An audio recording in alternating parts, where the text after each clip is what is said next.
Hello, welcome to the channel. Today we enter the year 1770. An emperor defeated by sadness thinks he is still listening to the footsteps and laughter of his little daughter, who died at the young age of 7 thanks to pleurisy, a disease resulting from pneumonia. Like so many people at that time, she did not survive, and medicine, not being advanced, did not do much to save her. Today, the life of María Teresa of Habsburg-Lorraine.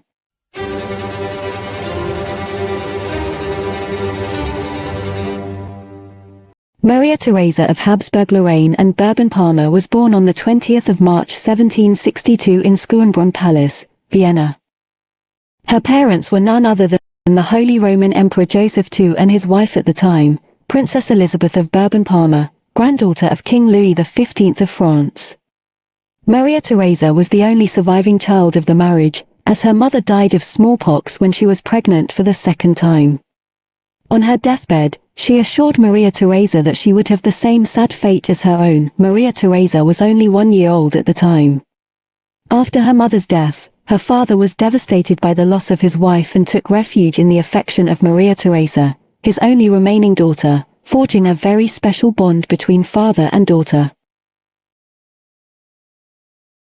María Teresa was the first granddaughter of Empress María Teresa of Austria and was much loved by her family. She grew up with her younger paternal uncles, who became her older siblings, as did her aunt Archduchess Marie Antoinette, the future Dauphin of France, who was 7 years older than her. 2 years after her mother's death, her father was forced to marry the future Empress Marie Joseph of Bavaria, although this marriage was to be brief and unhappy, and the Archduchess is thought to have had little contact with her stepmother. The emperor saw his daughter as the only living memory he had left of his first wife, the Archduchess Isabel of Bourbon-Parma, and he tried to protect her from everything. The emperor even devoted his free time to spending time and playing with his beloved daughter. But in 1770 María Teresa began to show symptoms of pneumonia and later developed pleurisy. Emperor Joseph II went out of his way for his only daughter and brought the best doctors to the Austrian court to save her.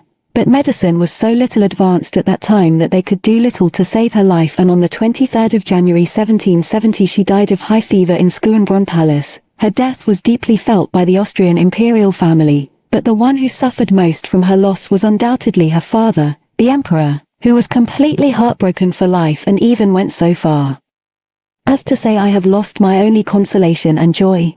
The death of María Teresa caused her father to become an even more misanthropic man, and he took refuge only in his work, focusing on the affairs of the imperial crown from dawn until well into the night, where he would work almost without rest and without having any free time, distracting himself with his chores in order to avoid thinking about the loss of his beloved daughter. Although the emperor even admitted that when he was working in the middle of the night he seemed to hear the giggles and steps of his little Archduchess and was thus tormented by the loss of his beloved daughter. María Teresa was a very dear child to the Austrian imperial family, so her death left a great emptiness in some relatives, and especially in her father, her grandmother and her younger uncles, although it should be noted that despite the pain that Emperor Joseph II felt with the loss of his daughter, he would be very hard on his little sister Marie Antoinette years later when she lost her little daughter Sophia. María Teresa lived a very short but very comfortable and happy life. She left a big mark on many people who loved her, but in the end, we all, or at least most of us, do that when we leave this world. Thanks for watching until the end of the video, and welcome to the first chapter of Historian Team. Until next time.